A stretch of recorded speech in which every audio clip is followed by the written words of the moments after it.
Bonjour à tous, nous sommes le lundi 8 mars 2010. Alors, le 8 mars, journée de la femme, ou des femmes, si l'on considère qu'il y en a plusieurs, et différentes selon les latitudes.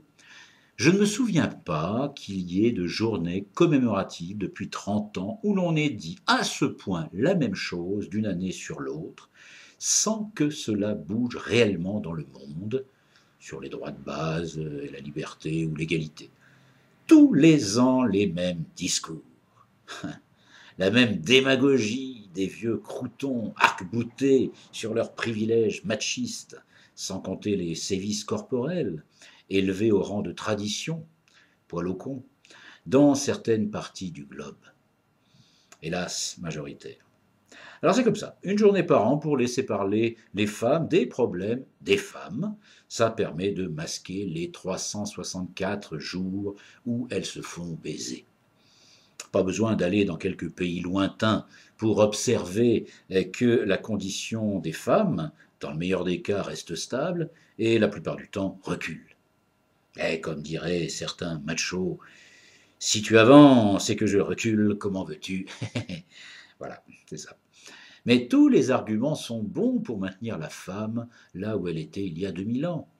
J'ai même entendu que le voile intégral libérait la femme. Alors ça, en y réfléchissant, par contre, c'est vrai. Ah oui.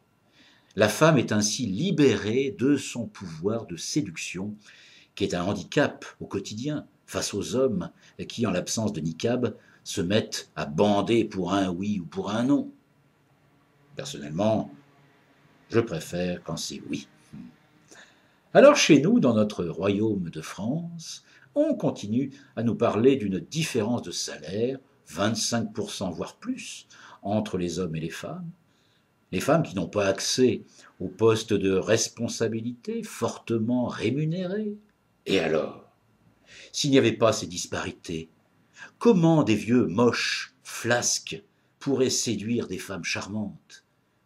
Il n'y aura d'équilibre entre les hommes et les femmes que le jour où il y aura autant de putes que de gigolos.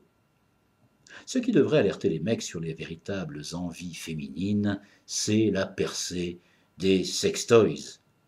Alors, pour toutes celles qui pensent que ces jouets sexuels ont souvent plus de profondeur que leur mâle, source de tous les maux, je dirais, et encore, bravo.